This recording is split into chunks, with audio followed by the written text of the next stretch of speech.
Kita akan memasuki bab 8, yaitu tentang mengasihi teman dan guru. Teman dan guru adalah orang-orang yang ada di sekitar kita. Misalkan contohnya adalah di luar sekolah bertemu dengan teman, di sekolah bertemu dengan bapak ibu guru, di mana mereka ini adalah teman untuk saling menolong, mengasihi dan menasehati. Yang kedua, mari kita menuliskan nama-nama teman kita yang ada di sekolah. Nanti siapa aja? Nija, Devi, Rara, di mana mereka bertiga ini adalah teman untuk saling menopang, teman untuk saling mengasihi, teman untuk saling bekerja sama. Nah, sekarang mari menuliskan nama-nama guru yang ada di sekolahan. Yang pertama tadi ada siapa? Bu Suartini, ada Sinta, di mana mereka adalah orang-orang yang dibutuhkan untuk menasehati setiap anak didiknya dengan baik. Nah, yang B adalah Tuhan mengasihi melalui teman. Nah, apakah kalian senang memiliki teman? Rasanya senang ya. Kalau nggak ada temennya nanti sepi. Nah, suka berteman yuk. Duduknya tegak ya. Nah, jadi setiap kita pasti suka berteman, karena berteman itu adalah sesuatu hal yang senang. Contohnya tadi adalah bisa bermain bersama, belajar bersama, bekerja sama bersama. Nah, yang berikutnya, bagaimana cara menunjukkan cara mengasihi melalui teman?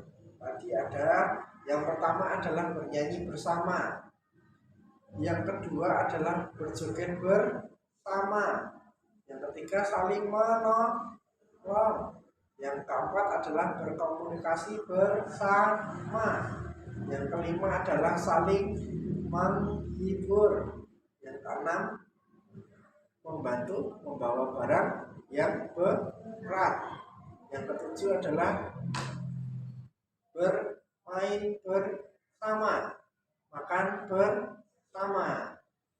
Nah, sekarang Tuhan mengasihiku melalui guru. Senang nggak kalau memiliki guru? Senang, karena guru adalah teman untuk mendidik, mengajar, menasihati anak didiknya dan mengasihi anak didiknya. Yang berikutnya, nah, kita akan belajar dari cerita Daud dan Yonatan. Nah, Yonatan adalah anak Raja Saul, sedangkan Daud adalah anak gembala. Dan walaupun berbeda, tetapi mereka tetap bersahabat. Nah, namun pada akhirnya Raja Saul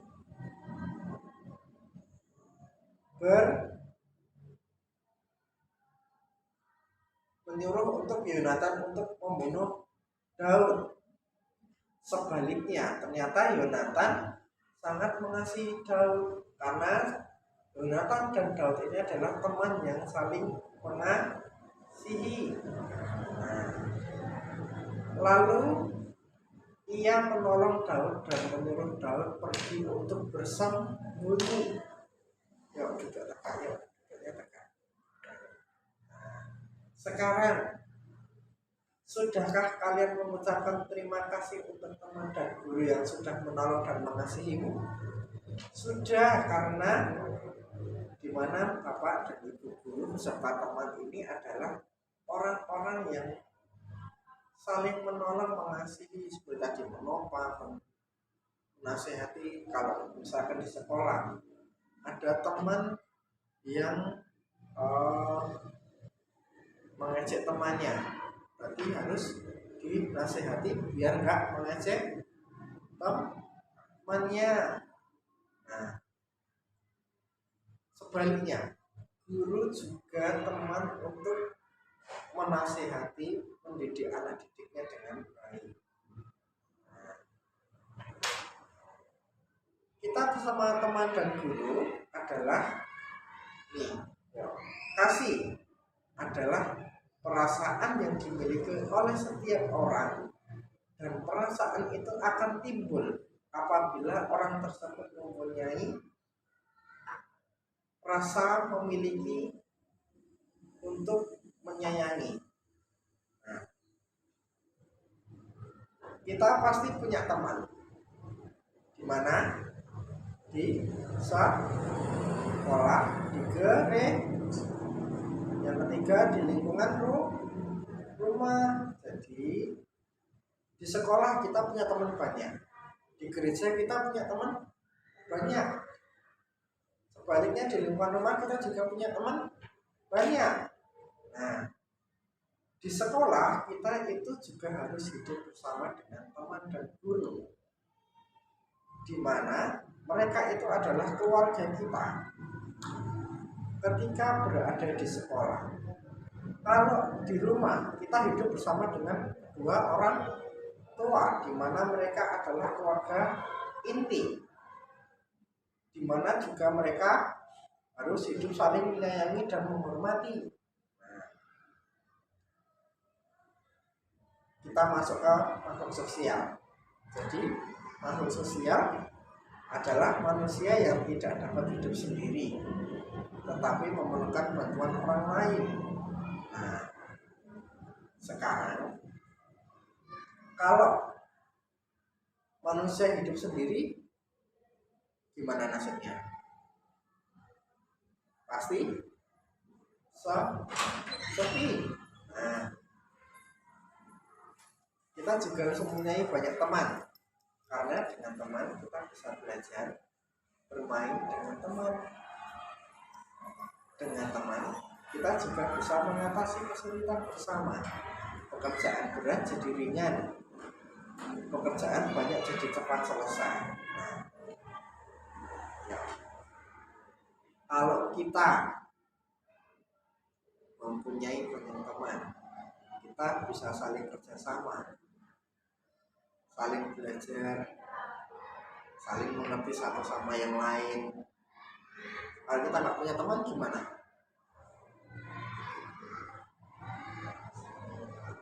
Kesepian. Makanya kita harus punya teman, karena teman adalah teman yang bisa diajak untuk bermain, belajar.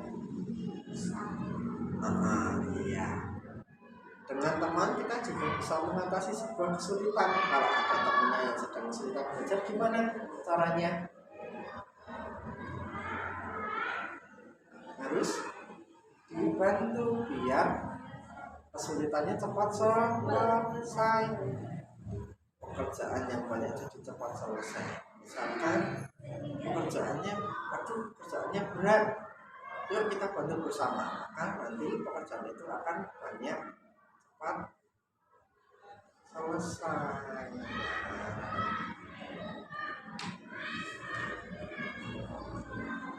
Ya, kita beresin lagi.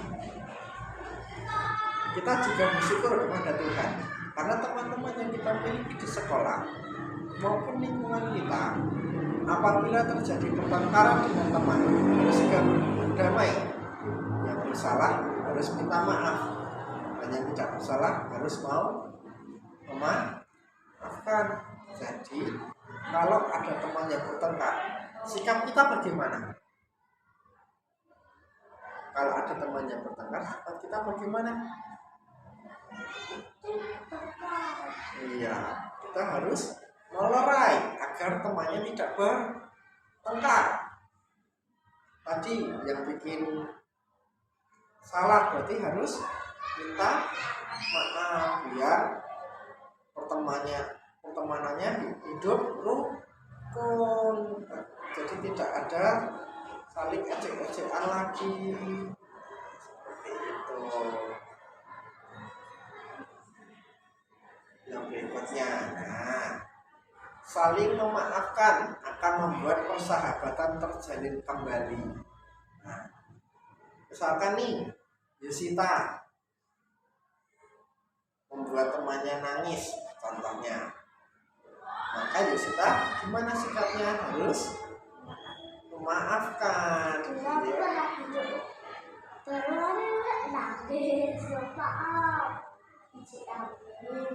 Iya, nah, makanya harus minta maaf biar temannya nggak nangis. Nah, yang ketiga, berteman sebaiknya tanpa pandang bulu. Artinya berteman dengan siapa saja tanpa pilih-pilih. Meskipun dengan teman kita berbeda baik, perbedaan jasmani maupun rohani, kita harus tetap hidup rukun dan saling mengasihi. Karena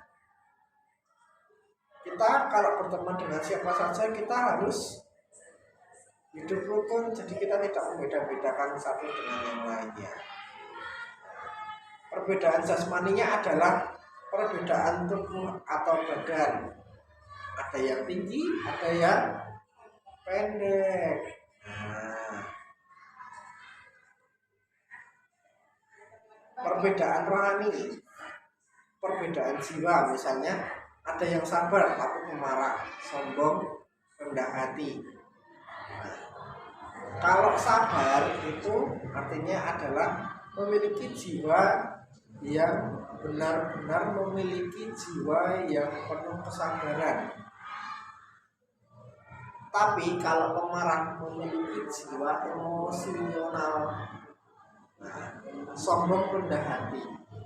Jadi sombong rendah hati adalah sifatnya baik nggak? Kalau sifatnya sombong rendah hati,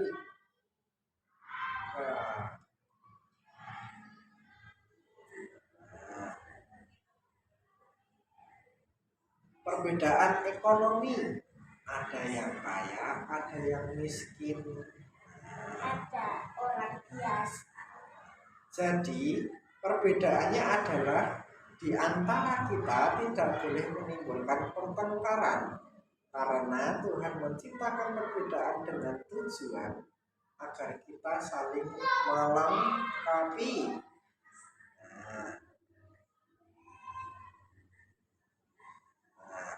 Apabila ada teman yang memerlukan pertolongan, kita juga harus saling menolong.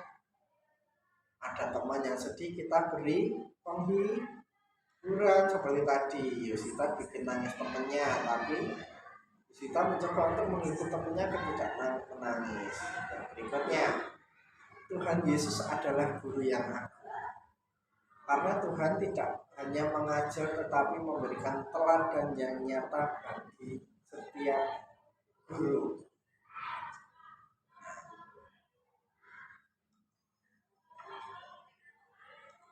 Sebaliknya, teladan yang Yesus berikan, bahkan sampai mengorbankan nyawanya untuk manusia sampai Tuhan disalibkan.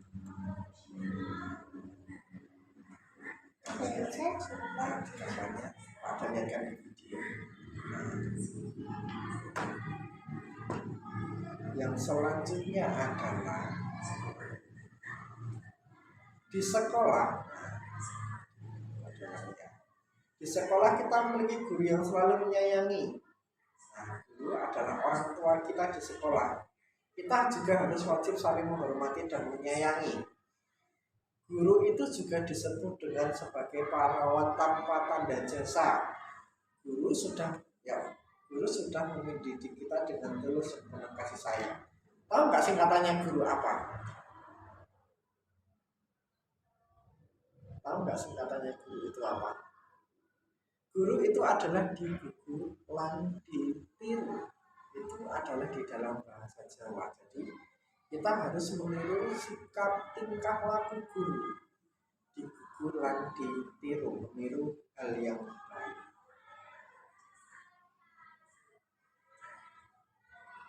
Kesimpulannya adalah manusia adalah makhluk sosial, yaitu manusia yang tidak dapat hidup sendiri.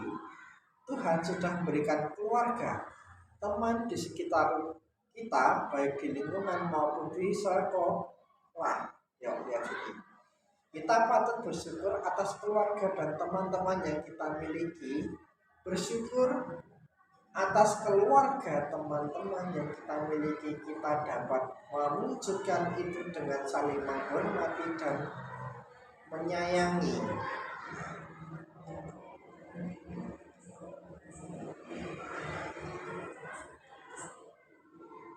Ini dulu yang bisa pada sampaikan. Tugasnya hari ini adalah ini ya,